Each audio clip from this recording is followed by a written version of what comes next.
Good evening student. Last video में हमने matrix के क्वेश्चन किए थे। मैट्रिक्स मेथड से सॉल्व करना सीखा था। A X equals to B and X equals to A inverse B, ये फॉर्मूला हमने पढ़ लिया था। अब इसी का एक क्वेश्चन और देखते हैं हम। 13 क्वेश्चन मैथड मैट्रिक्स है, लेकिन अलग ट्रिक है।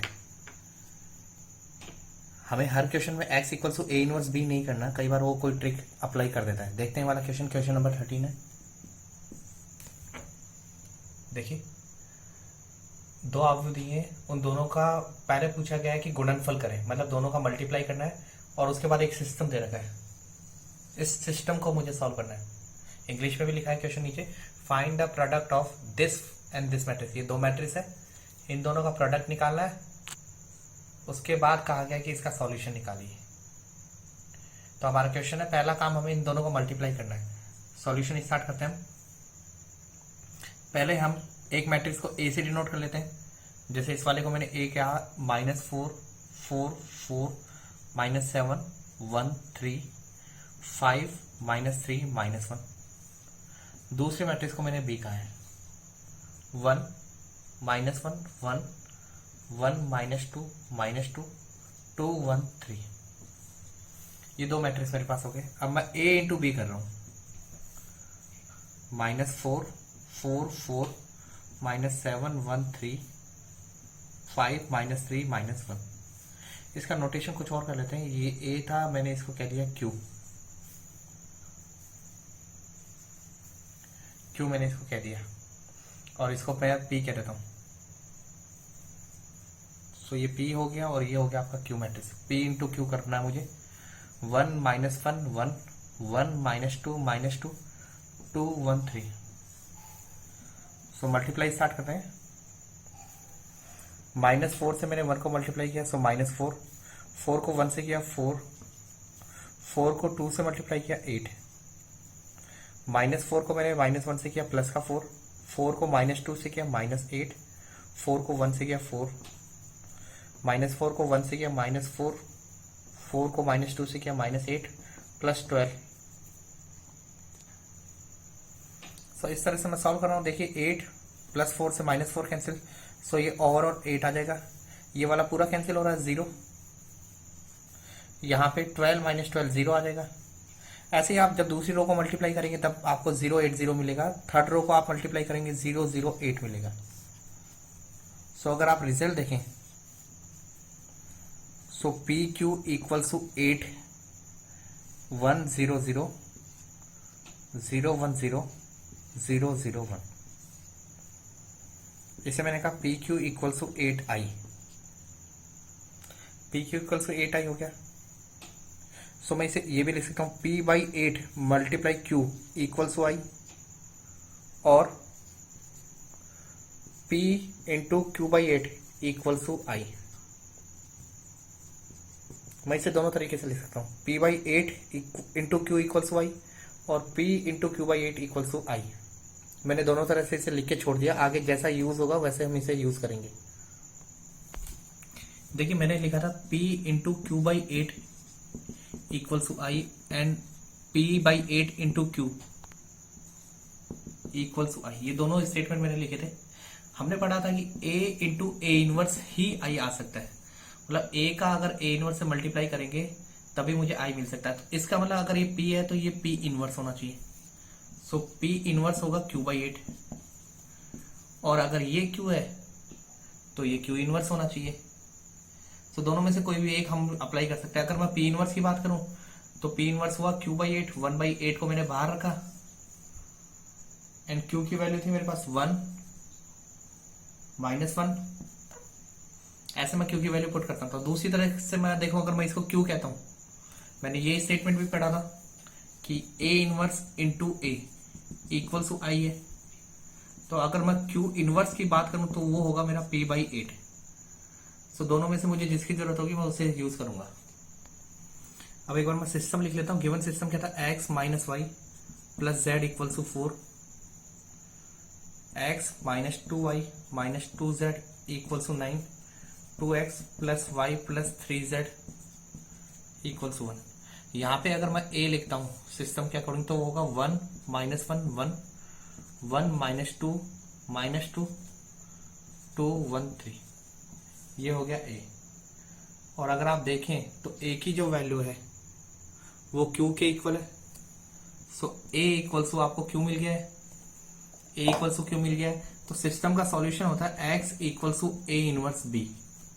सो ए की वैल्यू अगर क्यू है देन ए इनवर्स होगा क्यू इनवर्स, और क्यू इनवर्स हमने पहले ही बता दिया पी बाई 8 है। सो ये हो गया P by 8 into B. X की वैल्यू है एक्स वाई जेड, 1/8 को मैंने बाहर किया। पी की वैल्यू मैंने नोट की -4 4 4 -7 1 3 5 -3 -1। बी की वैल्यू, बी हमें पता है कि ये वाला मैट्रिक्स बनता है कॉलम 4 9 उनका 4 9 1। एक्स वाई जेड 1/8 को बाहर रखा, -4 से 4 मल्टीप्लाई हुआ -16, 4 को 9 से किया 36, 4 को 1 से किया 4, -7 को 4 से किया -28, 1 को 9 से किया 9, 3 को 1 से किया 3, 5 को मैंने 4 से मल्टीप्लाई किया 20, -3 को 9 से किया 27, -1 को 1 से किया, ये हो गया 40। 40 में से 16 को लेस किया 24, 28 एंड ये 12 माइनस हुआ, सो 16। यहाँ पे -8 रहा, 8 से मैंने डिवाइड कर दिया इन्हें, 3 -2 -1। सो ऑब्वियसली मेरे पास रिजल्ट आ रहा है एक्स की वैल्यू 3, वाई की वैल्यू -2, जेड की वैल्यू -1। तो देखिए मैंने क्या किया था, पी एंड क्यू दो मैट्रिक्स लेके सिर्फ मल्टीप्लाई किया था। पी क्यू इक्वल टू 8 आई, अगर इक्वल में आई आ जाता तो इनवर्स निकालने की जरूरत नहीं होती, उस इक्वेशन से मुझे इनवर्स मिल जाता है। देखिए मैट्रिक्स मेथड हमारा हो चुका है। अब हमारा टॉपिक है क्रैमर रूल। क्रैमर रूल क्या होता है? क्रैमर रूल से भी हमारे पास बोर्ड में क्वेश्चन आया हुआ है। क्रैमर रूल क्या होता है? क्रैमर का नियम, जिसे हम डिटरमिनेंट मेथड भी कहते हैं। पिछला मेथड मैट्रिक्स वाला था, यह है क्रैमर रूल या सारणिक विधि।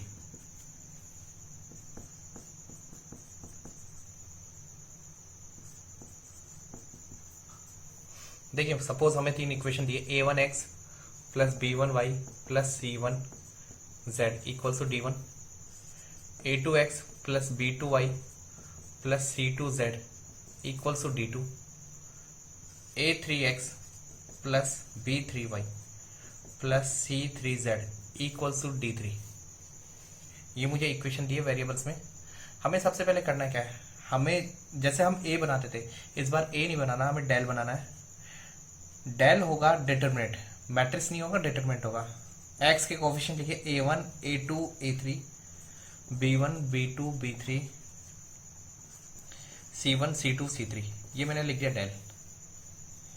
इसके बाद डेल वन, डेल वन में हमें क्या करना है, फर्स्ट वाला जो कॉलम है उसको हटा देना है और इसकी जगह ये लिखना है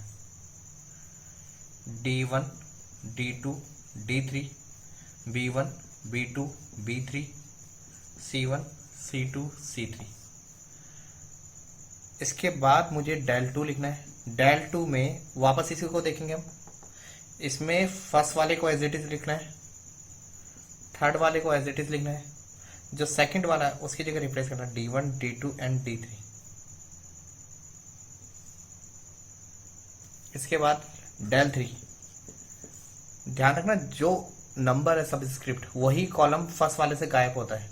जैसे इसमें 3 है तो फर्स्ट 2 एज इट इज आएंगे, a1 b1 a2 b2 a3 b3 d1 d2 d3। इन चारों को सॉल्व कर लेना है हमें। चारों को सॉल्व करने के बाद हमें फॉर्मूला याद रखना है, x की वैल्यू होगी del one upon del, y की वैल्यू होगी del two upon del, z की वैल्यू होगी डेल थ्री अपॉन डेल। ये इस तरह का सॉल्यूशन होता है इसका, क्रैमर रूल का। काफ़ी इजी मेथड होता, सीधा डिटरमिनेंट्स वैल्यू निकालनी होती। अब इसमें सिस्टम की कंसिस्टेंसी पूछी जाती है कि सिस्टम कंसिस्टेंस है या नहीं है, मतलब संगत है या सॉल्यूशन निकलेगा या नहीं, तो वो कैसे होता है वो देखते हैं।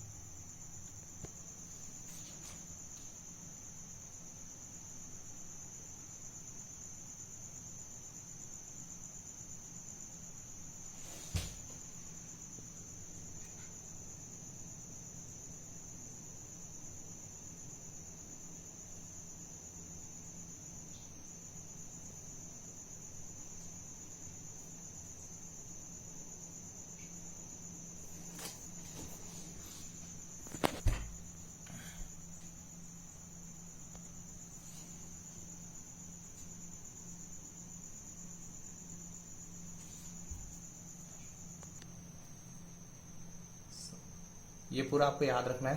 क्रैमर रूल का जो मेथड है वो यही है पूरा। ये जो सिस्टम दे रखा है कि आपको डिटरमिनेंट्स बनाने, उसके अकॉर्डिंग सॉल्व करना है। अब इसके ऊपर हम क्वेश्चन देखते हैं, मेथड के ऊपर कौन कौन से क्वेश्चन है। देखिए क्रैमर नियम जो रूल है, क्रैमर नियम, उसके एग्जांपल देखते हैं। ध्यान रखना, मेथड का नाम याद रखना, क्रैमर रूल भी कहते हैं, डिटरमिनेंट मेथड भी इसे कहते हैं। Using Cramer rule solve, Cramer विधि से हल करें। ये क्वेश्चन दे रखा हमें 2x plus 3y equals to 9, 3x minus 2y equals to 7। सबसे पहले देखिए हमें डेल बनाना है। डेल क्या होता है, x के कोफिशिएंट लेके हमने 2 3 3 माइनस 2। इसके बाद मैं डेल 1 बनाऊंगा।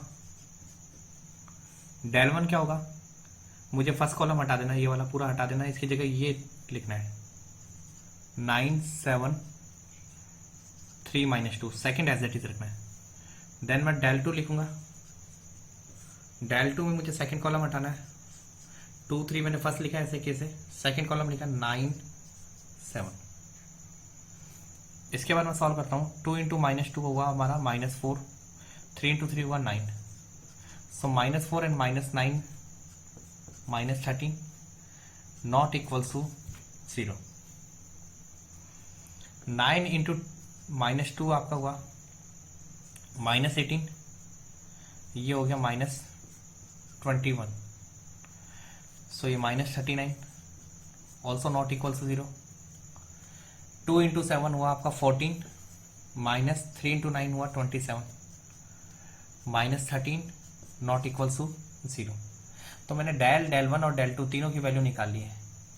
अब क्रैमर रूल का जो सॉल्यूशन है वो ये कहता है कि x की वैल्यू होती है del 1 upon del, so del 1 की वैल्यू हुई -39, डेल की वैल्यू हो गई -13, -2 माइनस कैंसिल, 3 बचेगा हमारे पास। y के लिए हमने पढ़ा है y होता है डेल 2 अपॉन डेल, सो -13 अपॉन -13, ये हो गया 1। सो मुझे फाइनल आंसर मिल गया इसमें, x की वैल्यू 3 है, y की वैल्यू 1। वेरीफाई करके देख सकते हैं, हमारी फर्स्ट इक्वेशन थी 2x plus 3y equals to 9। मैंने x को यहाँ पे 3 रखा, 2 इंटू 3 6, y को 1 पुट किया, सो 3, टोटल 9 आया और राइट हैंड साइड भी 9 है। इसी का सेकंड क्वेश्चन भी हम देखते हैं। इसी का सेकंड क्वेश्चन है 2x minus 7y minus 13 equals to 0। 2x minus 7y minus 13 equals to 0। Second equation है 5x plus 6y minus 9 equals to 0। तो देखिए सबसे पहले तो इक्वेशन अपने स्टैंडर्ड फॉर्म में होनी चाहिए। 2x माइनस 7y, 13 जो कॉन्स्टेंट टर्म है वो RHS में होनी चाहिए। 5x plus 6y equals to 9। अब मैंने डेल बनाया, डेल होगा 2 माइनस 7 5 6।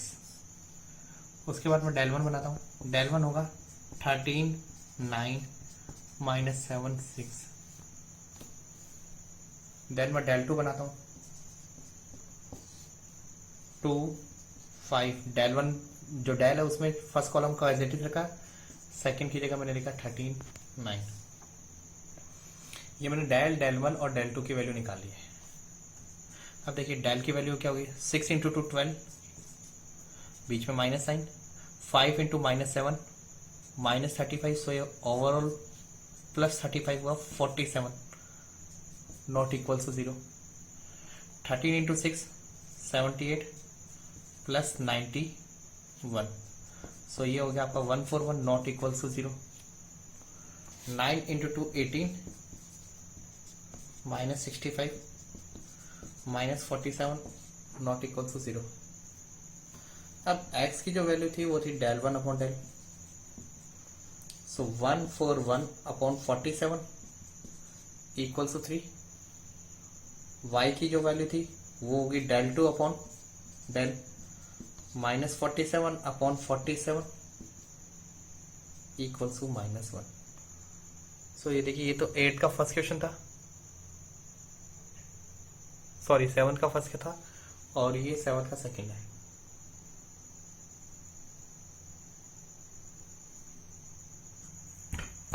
देखिए इसके बाद हम 8 का फर्स्ट क्वेश्चन देखते हैं। Prove that the following system are inconsistent. 2 question है, मैं एक क्वेश्चन बता रहा हूँ। हमें एक 3 इक्वेशन का सिस्टम दिया, 3x - y + 2z equals to 3। First part है, फर्स्ट क्वेश्चन है इसका, 8 के 2 क्वेश्चन है। सेकेंड इक्वेशन है 2x + y + 3z equals to 5।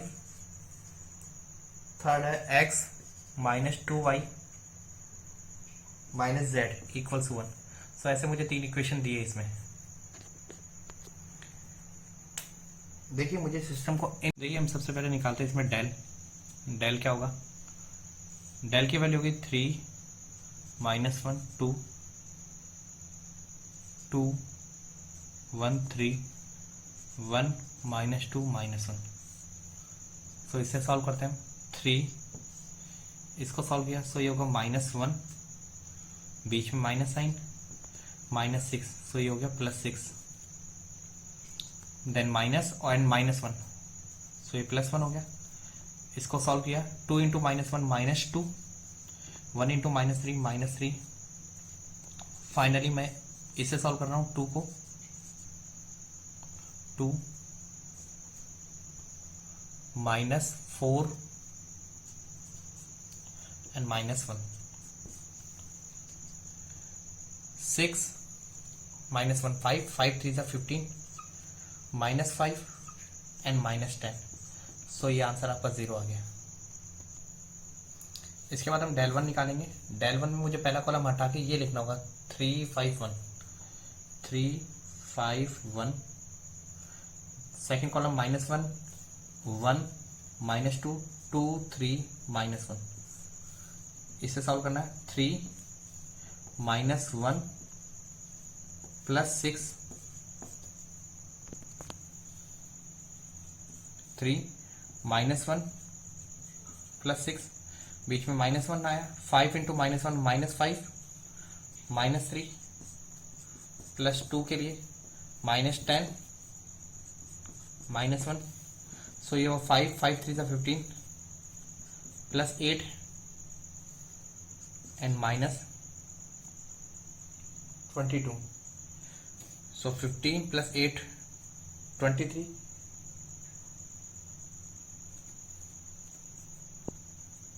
यहां ये प्लस का होगा, -30 + 15, सो ये हो गया -15। इसके बाद हम del 2 निकालेंगे। del 2 में मुझे क्या करना है, del 2 में इसके सेकंड कॉलम को हटाना है। सो देखिए फर्स्ट कॉलम तो 3 2 1 एज इट इज है, सेकंड कॉलम की जगह आ जाएगा 3 5 1, थर्ड कॉलम होगा 2 3 -1। सो इसे सॉल्व किया, 3 5 इंटू -1 -5 -3 2 इंटू -1 -2 -3 +2 2 -5। सो ये -8 इंटू 3 -24 +15 -6। सो ये वैल्यू भी 0 नहीं आएगी, ये वैल्यू भी 0 नहीं आ रही। ऐसे ही आप del 3 निकालिए, del 3 भी आपका 0 नहीं आएगा।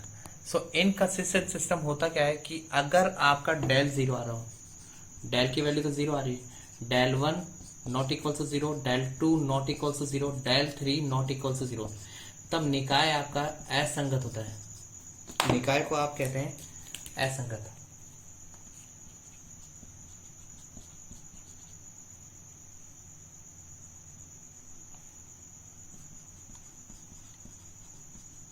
इनकंसिस्टेंस, ये ध्यान रखना है। ठीक है, अगले वीडियो में इसके और क्वेश्चन करेंगे।